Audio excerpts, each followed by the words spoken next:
1 Kings 5.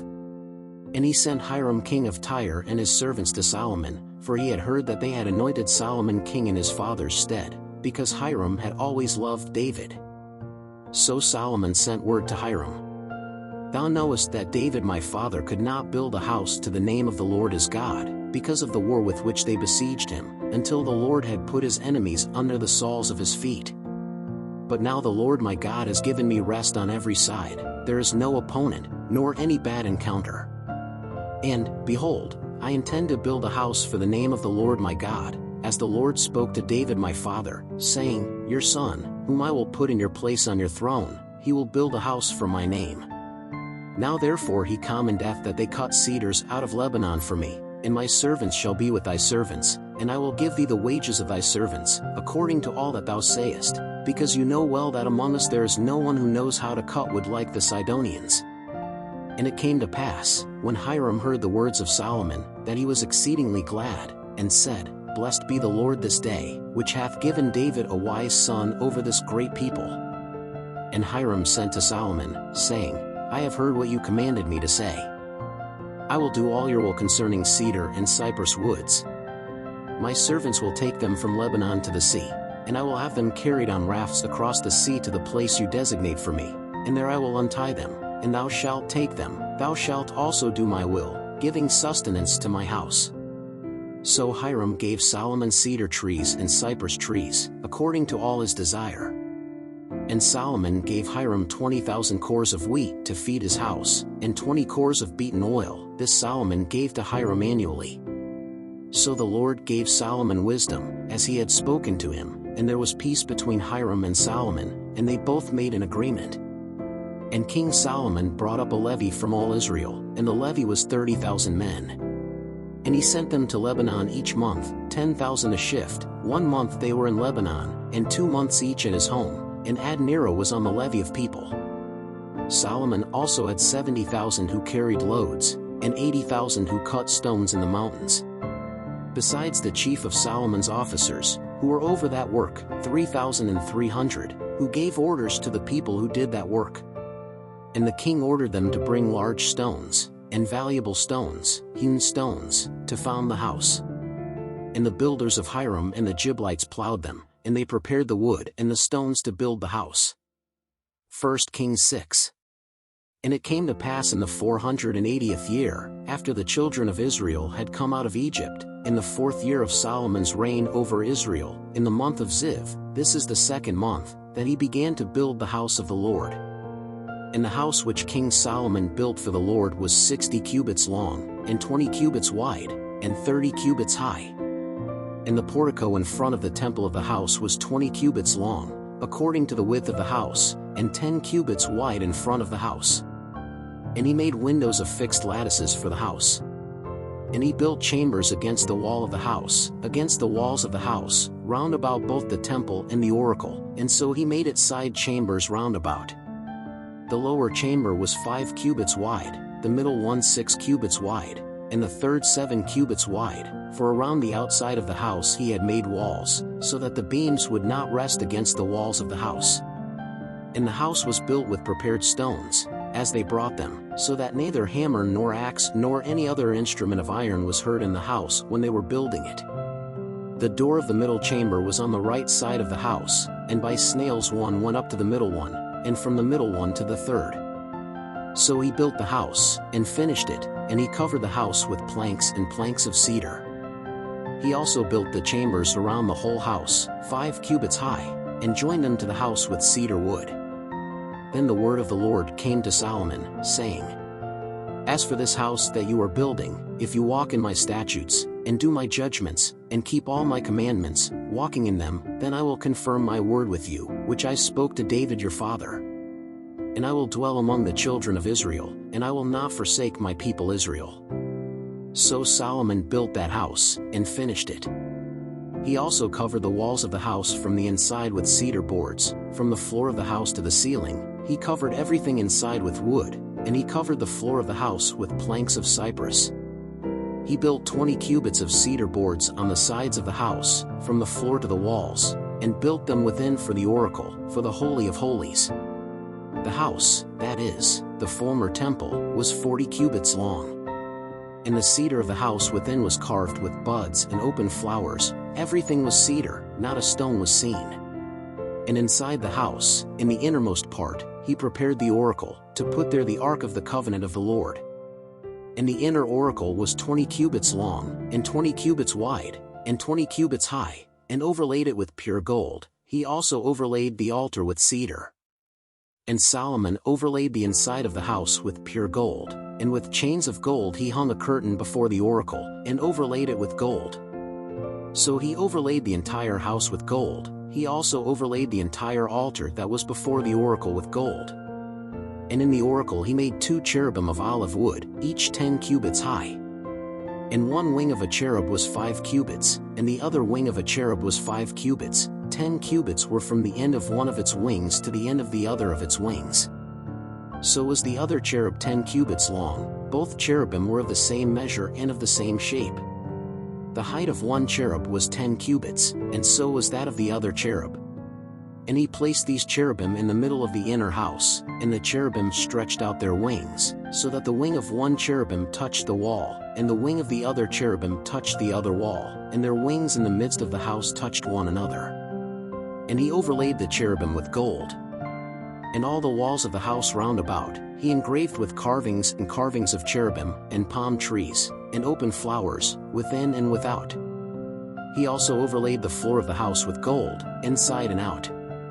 And at the entrance of the oracle he made doors of olive wood, the top post with the posts made the 5th part of the wall.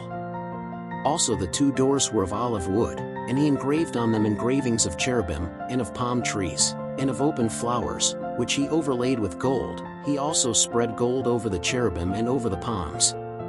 And so he made shoulder posts of olive wood for the door of the temple, a quarter of the wall. And they were the 2 doors of cypress wood, and the 2 leaves of one door were hinges, just as the 2 carved leaves of the other doors were also hinges. And he carved them with cherubim and palm trees and open flowers, and overlaid them with gold accommodated to the workmanship. He also built the inner court with 3 rows of hewn stone and a row of cedar beams. In the 4th year he laid the foundation of the house of the Lord, in the month of Ziv. And in the 11th year, in the month Bul, which is the 8th month, this house was finished with all its things, and with all that was fitting for it, and he built it in 7 years. 1 Kings 7. But his house Solomon built in 13 years, and finished all his house. He also built the house of the forest of Lebanon, 100 cubits long, and 50 cubits wide, and 30 cubits high, on 4 rows of cedar pillars, with cedar beams on top of the pillars. And above it was covered with cedar on the beams, which were on 45 pillars, 15 in each order. And there were 3 orders of windows, and one window faced another window, in 3 orders. Also all the square doors and jambs were of the same view, and one window faced the other, in 3 orders. Then he made a pillared porch 50 cubits long and 30 cubits wide, and the portico was in front of them, and the pillars with the thick beams in front of them. He also made the porch for the throne where he judged, that is, the porch of judgment, which was overlaid with cedar from floor to floor. And in his house, where he lived, there was another courtyard, inside the portico, similar in work to this, also for Pharaoh's daughter, whom Solomon had taken to wife. He made a house like that portico. All these things were of precious stone, cut to size, sawn inside and out with a saw, and this from the foundation to the edges of the roof, and outside to the great courtyard. It was also founded on fine stones, large stones, on 10-cubit stones and 8-cubit stones. And on top of them were stones of great value, hewn according to measurements, and cedar wood. There were 3 rows of hewn stone, with 1 row of cedar beams. So was the inner court of the house of the Lord and the portico of that house. And he sent King Solomon a messenger and brought Hiram of Tyre. He was the son of a widow woman, from the tribe of Naphtali, and his father was a man from Tyre, who worked in copper, and he was full of wisdom and understanding and knowledge to do all work in copper. He came to King Solomon, and he did all his work. And he formed 2 copper pillars. The height of each pillar was 18 cubits, and a wire of 12 cubits surrounded each of the pillars. He also made 2 copper capitals to put on the tops of the pillars. 5 cubits was the height of one capital, and 5 cubits the height of the other capital. The nets were of mesh, the garters of chain work for the capitals that were on the head of the columns, 7 for one capital and 7 for the other capital. So he made the pillars, with 2 rows round about on a net, to cover the capitals that were on the heads of the pomegranates, and so he did the other capital. And the capitals that were on the tops of the pillars were of lily work in the porch, 4 cubits long. The capitals, therefore, on the 2 pillars were also in front, on top of the globular part that was next to the network, and 200 pomegranates, in rows all around, were also on the other capital. Then he raised the pillars in the portico of the temple, and taking up the right pillar, he called his name Jachin, and taking up the left pillar, he called his name Boaz. And upon the head of the pillars was the work of lilies, and so the work on the columns was finished. And he made the molten sea, 10 cubits from one rim to the other rim, perfectly round, and 5 cubits high, and a cord of 30 cubits girded it round about. And under its border around it were buttons that girded it, for 10 cubits they encompassed that sea round about. 2 orders of these buds were merged when the sea was merged. And he stood upon 12 oxen, 3 that looked toward the north, and 3 that faced toward the west, and 3 that faced toward the south, and 3 that faced toward the east, and the sea was upon them, and all their hind parts inward. And it was a span thick, and its brim was like the edge of a cup, like a flower of lilies. He carried 2,000 baths. He also made the 10 sockets of copper, the length of a base 4 cubits, and its breadth 4 cubits, and its height 3 cubits. And this was the work of the bases. They had straps, and the straps were between the frames. And on the bands that were between the frames were lions, oxen, and cherubim, and on the frames a base above, and under the lions and the oxen, joints of extended work. And a base had 4 wheels of metal, and blades of copper, and its 4 corners had supports. Under the sink were these cast supports, on the side of each of the joints. And the mouth of the laver was within the crown, and a cubit above, and its mouth was round according to the work of the base, 1.5 cubits, and also over its mouth were notches, and its girdles were square, not round. And the 4 wheels were under the straps, and the axles of the wheels at the base, and the height of each wheel was 1.5 cubits. And it was the work of the wheels like the work of the chariot wheel. Their axles, and their camshafts, and their hubs, and their spokes, were all cast. And there were 4 supports at the 4 corners of each base. Their supports came out of the base. And on top of each base was a round piece 1/2 cubit high. Also on the top of each base were wings and straps, which came out of them. And on the plates of its posts and on its girdles he engraved cherubim, lions, and palm trees, according to the space of each one, and other decorations all around. According to it he made the 10 bases. All had the same casting, the same measurement, and the same notch. She also made 10 copper basins. Each laver held 40 baths, and each laver was 4 cubits long, and on each of the 10 bases was a laver.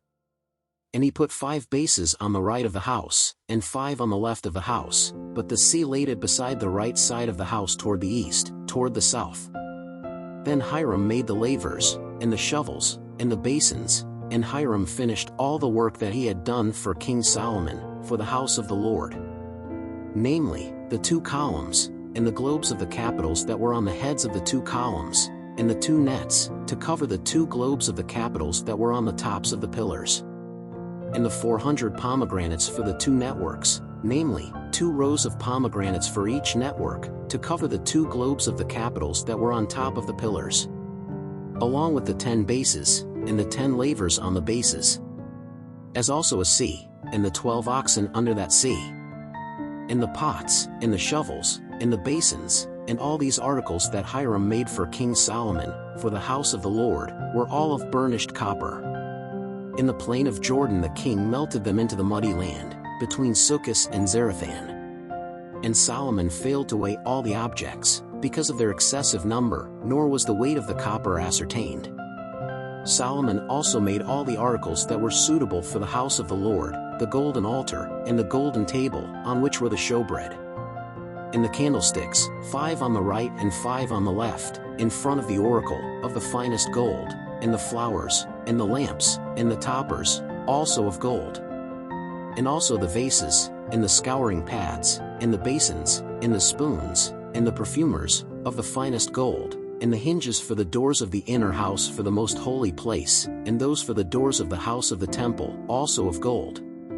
So all the work that King Solomon did for the house of the Lord was finished. Then Solomon brought the things which his father David had consecrated, the silver, and the gold, and the articles he put among the treasures of the house of the Lord. 1 Kings 8. Then Solomon assembled the elders of Israel, and all the heads of the tribes, the chiefs of the fathers of the children of Israel, before him in Jerusalem, to bring up the ark of the covenant of the Lord from the city of David, which is Zion. And all the men of Israel were gathered together to King Solomon at the time of the feast, in the month of Ethanim, which is the 7th month. And all the elders of Israel came, and the priests lifted up the ark. And they brought up the ark of the Lord, and the tabernacle of the congregation, together with all the holy articles that were in the tabernacle. So the priests and the Levites brought them up. And King Solomon, and all the congregation of Israel that were gathered together to him, were with him before the ark, sacrificing sheep and oxen, which could not be counted or numbered for their quantity. So the priests brought the ark of the covenant of the Lord to its place, in the sanctuary of the house, in the most holy place, even under the wings of the cherubim. For the cherubim stretched out both wings over the place of the ark, and cherubim covered the ark and its poles above. And the poles stood out so much that the ends of the poles could be seen from the sanctuary in front of the oracle, but they could not be seen from outside, and they have stayed there to this day. There was nothing in the ark except the 2 stone tablets that Moses had put there at Horeb when the Lord made a covenant with the children of Israel as they left the land of Egypt. And it came to pass, that, as the priests went out of the sanctuary, a cloud filled the house of the Lord. And the priests could not stand to minister because of the cloud, because the glory of the Lord had filled the house of the Lord. Then spake Solomon, the Lord said he would dwell in darkness. Surely I have built you a house to dwell in, a seat for your eternal dwelling. Then the king turned his face, and blessed all the congregation of Israel, and all the congregation of Israel were on their feet. And he said, Blessed be the Lord God of Israel, who spoke by his mouth to David my father, and fulfilled it by his hand, saying, Since the day I brought my people Israel out of Egypt, I have not chosen any city out of all the tribes of Israel to build a house to establish my name there, but I chose David to rule over my people Israel. David my father also had it in his heart to build a house for the name of the Lord God of Israel. But the Lord said to David my father, Because you purposed in your heart to build an house for my name, you did well to purpose it in your heart. Yet thou shalt not build this house, but your son, who comes out of your loins, will build this house for my name. So the Lord confirmed his word that he spoke, because I rose up in the place of David my father, and sat down on the throne of Israel, as the Lord has spoken, and I built a house for the name of the Lord God of Israel. And I made a place there for the ark, in which is the covenant of the Lord, which he made with our fathers, when he brought them out of the land of Egypt. And Solomon stood before the altar of the Lord, in the presence of all the congregation of Israel, and he stretched out his hands to heaven. And he said, O Lord God of Israel, there is no God like you, in heaven above or on earth beneath, who keep covenant and mercy with your servants who walk before you with all their heart. That you kept to your servant David my father what you said to him, for thou hast spoken it with thy mouth, and with thy hand hast fulfilled it, as it is this day. Now therefore, O Lord God of Israel, keep your servant David my father that you spoke to him, saying, There shall not fail you a successor before me, to sit on the throne of Israel, only that your children keep his way, to walk before me as you walked before me. Now also, O God of Israel, may your word be fulfilled, which you spoke to your servant David my father. But does God actually dwell on earth? Behold, the heavens, even the heaven of heavens, could not contain you, how much less this house that I have built. Turn, therefore, to the prayer of your servant, and to his supplication, O Lord my God, to hear the cry and prayer which your servant prays before you today. That your eyes may be open night and day on this house, on this place, of which you said, My name shall be there, to hear the prayer that your servant prays in this place. Hear therefore the supplication of thy servant, and of thy people Israel, when they pray in this place. Hear thou also in thy dwelling place in heaven, hear also, and forgive. When someone sins against his neighbor, and an oath of curse is laid upon him, making him swear, and an oath of curse comes before your altar in this house. Hear thou, then, in heaven, and act and judge thy servants, condemning the unrighteous, putting his way on his own head, and justifying the righteous, rendering him according to his righteousness. When your people Israel are smitten before the enemy because they have sinned against you, and they turn to you, and confess your name, and pray, and make supplication to you in this house, then hear thou in heaven, and forgive the sin of thy people Israel, and bring them back to the land which thou hast given to their fathers. When the heavens are closed, and there is no rain, because they have sinned against you, and they pray in this place, and confess your name, and turn from their sins, when you afflicted them, then hear thou in heaven, and forgive the sin of thy servants and of thy people Israel, teaching them the good way that they should walk, and send rain upon thy land, which thou hast given to thy people for an inheritance. When there is famine in the land, when there is pestilence, when there is blight, locusts, or caterpillars, when your enemy besieges you in the land of your gates, or there is any plague or disease. Every prayer, every supplication, that any man of all your people Israel makes, each one knowing the wound of his heart, and stretching out his hands towards this house. Hear thou then in heaven, thy dwelling place, and forgive, and act, and give unto every man according to all his ways, and as thou sayest his heart, for thou alone knowest the heart of all the children of men, so that they may fear you all the days they live in the land you gave to our fathers. And also hear the stranger, who is not of your people Israel, when he comes from a far country, for your name's sake. For they will hear of your great name, and of your mighty hand, and of your outstretched arm, and come and pray toward this house. Hear thou in heaven, thy dwelling place, and do according to all that the stranger calleth unto thee, that all the peoples of the earth may know thy name, and fear thee as thy people Israel, and that they may know that your name is invoked over this house that I have built. When your people go out to war against their enemy, along the way you sent them, and they pray to the Lord, toward this city, which you chose, and this house, which I built for your name, hear, then, their prayer and their supplication in heaven, and avenge them. When they sin against you, for there is no man who does not sin, and you are angry with them, and deliver them into the hand of the enemy, so that he may carry them captive into the enemy's land, whether far or near. And in the land where they are carried away captive, they come to their senses and turn, and in the land of their captivity they plead with you, saying, We have sinned, and done wickedly, and committed iniquity. And they will turn to you with all their heart and with all their soul in the land of their enemies who carried them captive, and they will pray to you for the side of their land which you gave to their fathers, for this city which you have chosen, and for this house which I have built for your name. Then hear in heaven, your dwelling place, their prayer and their supplication, and do them justice. And forgive your people who have sinned against you, all their trespasses that they have committed against you, and give them mercy before those who hold them captive, that they may have compassion on them. For they are your people and your heritage, which you brought out of the land of Egypt, out of the midst of the iron furnace. That thine eyes may be open to the supplication of thy servant, and to the supplication of thy people Israel, that thou mayest hear them in all that they cry unto thee. For thou hast chosen them for thine inheritance out of all the peoples of the earth, as thou hast spoken by the hand of Moses thy servant, when thou broughtest our fathers out of Egypt, O Lord God. It came to pass, therefore, that when Solomon had made an end of praying this prayer and supplication unto the Lord, he rose from his knees, and with his hands stretched out toward heaven, from before the altar of the Lord.